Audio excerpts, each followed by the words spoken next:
जी students, आज का हमारा टॉपिक है डिस्मेनोरिया। ये मेडिकल टर्म है जो किस चीज़ के लिए यूज़ की जाती है, पेनफुल पीरियड्स के लिए। और ये मोस्टली कॉमन किस में होती है, टीनेज लड़कियों में होती है, जिसे हम प्राइमरी डिस्मेनोरिया कहते हैं, जो सिर्फ टीनेज गर्ल्स में होती है। मेंसेस स्टार्ट हुए हैं और स्टार्ट होने के बाद उन्हें शदीद पेन होता है, तो ये कंडीशन क्या होती है, डिस्मेनोरिया होती है। और इसको प्राइमरी कहते हैं। लेकिन अगर सेकेंडरी हो जाए तो सेकेंडरी में क्या होता है कि किसी बीमारी की वजह से आपको जो पीरियड्स हैं वो पेनफुल आए। आपकी क्लिनिक में अगर पेशेंट आती है तो आप ये देखेंगे उसकी उम्र क्या है। लड़की है तो जाहिर सी बात है टीनेज उसकी होगी, तो प्राइमरी डिस्मेनोरिया होगा। लेकिन कुछ शादीशुदा लड़कियां भी आती हैं, कुछ कोई भी एज की अगर लेडी आती है उसको शदीद पेन है पीरियड में। देखिए, नॉर्मल पीरियड में पेन होना नॉर्मल है, लेकिन ये इतना पेन हो कि वो लड़की जो है उसको इंजेक्शन लगवाने पड़े, उसको दवाई खानी पड़े, उसकी नॉर्मल रूटीन डिस्टर्ब हो जाए, तो ये थोड़ी सी कॉम्प्लिकेटेड बात होती है। इस कंडीशन में आप इसको क्या करेंगी, सेकेंडरी डिस्मेनोरिया तो नहीं है, ये चेक करने के लिए आप उसको टेस्ट कहेंगी। टेस्ट कौन कौन से कर सकते हैं? अगर आपको लगता है कि इसको इतना शदीद पेन है और ये शादीशुदा है, फिर इसको इतना पेन क्यों है? क्योंकि प्राइमरी लेवल पर ना होता है तो नॉर्मल बात है, वो शुरुआत का दौर होता है लड़कियों का, टीनेज गर्ल्स का। आप उनको मेडिसिन दे सकती हैं, कुछ डाइट प्लान बता सकती है, वो भी मैं आपको बताऊँगी। तो सेकेंडरी डिस्मेनोरिया का जो रीज़न है वो क्या हो सकता है कि पीसीओएस तो नहीं है, क्योंकि पीसीओएस की लेडीज़ को भी काफ़ी पेन होता है ड्यूरिंग मेंसेस, जबकि उनके मेंसेस कम होते हैं लेकिन उनको पेन ज़्यादा होता है। ये पीसीओएस का टॉपिक भी हमारे इस गायनी कोर्स में शामिल है, इंशाल्लाह वो भी कवर करूँगी। अच्छा, दूसरी चीज़ क्या है, यूट्राइन फाइब्रॉइड्स तो नहीं है।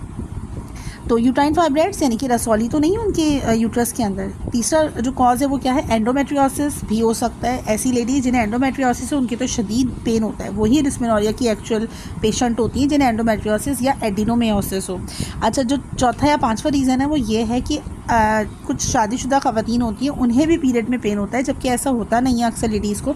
तो उनसे ये पूछें कि आपने बच्चे रोकने के लिए कोई अपने यूट्रस के अंदर कोई कॉपर टी या इंट्रायूट्राइन कॉन्ट्रासेप्टिव डिवाइस तो नहीं रखवाई बर्थ कंट्रोल करने के लिए, तो वो फिर आपको बताएगी।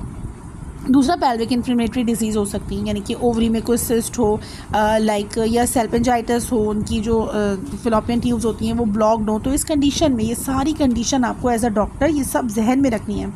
तो डिस्मेनोरिया में क्या है, पेनफुल पीरियड्स होते हैं। अब इसका जो कॉज है ना, हम एज अ डॉक्टर क्या समझेंगे कि इसका जो कॉज है वो ये है कि यूट्राइन लाइनिंग में यूट्रस से एक हार्मोन रिलीज़ होता है जिसे हम प्रोस्टाग्लैंडिन कहते हैं।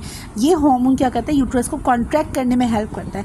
अगर ये ज़्यादा रिलीज़ हो रहा है तो यूट्रस ज़्यादा कॉन्ट्रैक्ट करेगा, जल्दी कॉन्ट्रैक्ट करेगा, और इस कॉन्ट्रैक्शन की वजह से जो फ्लो है ब्लड का वो इतना प्रॉपर हो नहीं पाएगा, जिसकी वजह से उसको पेन भी होगा, क्रैम्प्स भी होंगे पेट के अंदर।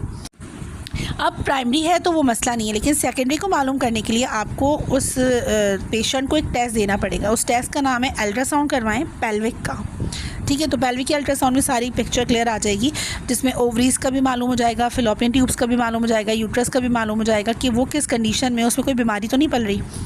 अब क्या है, आप उसके ऊपर उसके बाद क्या करें, ट्रीटमेंट स्टार्ट करें। ट्रीटमेंट क्या है, हीटिंग पैड्स घर में लड़कियां रख रही होती हैं, गर्म पानी की टिकोर कर रही होती हैं, रेड लाइट जो है उसके ऊपर टॉर्च वो भी डाल सकते हैं ताकि उनको रिलीफ मिले पेन में। उनको एनसेड्स जो है वो इस्तेमाल करवाएं। एनसेड्स क्या है, वो डॉक्टर इस्तेमाल करवाते हैं, कहते हैं पैनाडोल ले लें, पेन किलर ले लें। एनसेड्स क्या होती हैं, non steroidal anti inflammatory drugs होती हैं, ये सिर्फ पेन किलर होती हैं। आपको एक्चुअल में ट्रीट करना है उसकी जो पेन का रूट कॉज है।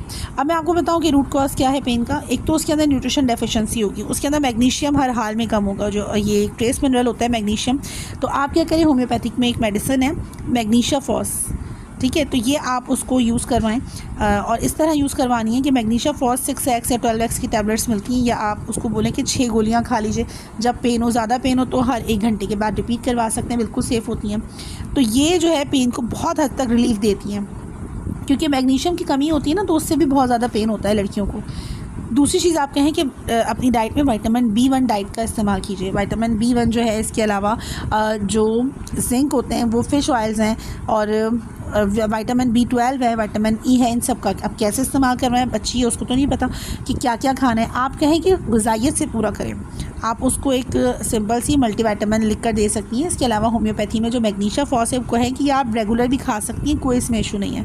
और फिर डाइट की अगर हम बात करें तो वो क्या कहें, डाइट में फ्रूट्स खाएं, वेजिटेबल्स खाएं, किसी चीज़ की मना नहीं है। दलिया जो है, ओट्स, ये बहुत हेल्पफुल। और इसके अलावा आप उनको क्या मना करेंगी, आप कहेंगी कि आप सॉल्टी फूड ना खाइए। मेंसेस शुरू होने से 2 दिन पहले जो ज़्यादा नमक की चीज़ें हैं या नमकियात की चीज़ें हैं, चिप्स, पापड़, तले हुए, क्रिंकल चिप्स, इन सब चीज़ों का कम्प्लीटली और बड़े सख्ती से परहेज़ होगा, क्योंकि ये जो सॉल्ट है ना, ये बॉडी का पानी रिटेंशन कर देता है, कम कर देता है, जिसकी वजह से ज़्यादा उसको पेन फील होता है। और लड़कियों को काफ़ी क्रेविंग भी होती है कि हम चिप्स या पापड़ खा लें, दिल चाहता है कि फ्रेंच फ्राइज़ खा लें, तो इन सब चीज़ों का मना है। डाइट से भी कंट्रोल करें। मैग्नीशिया फॉस जो है वो मेडिसिन बहुत अच्छा वर्क करती है होम्योपैथिक की।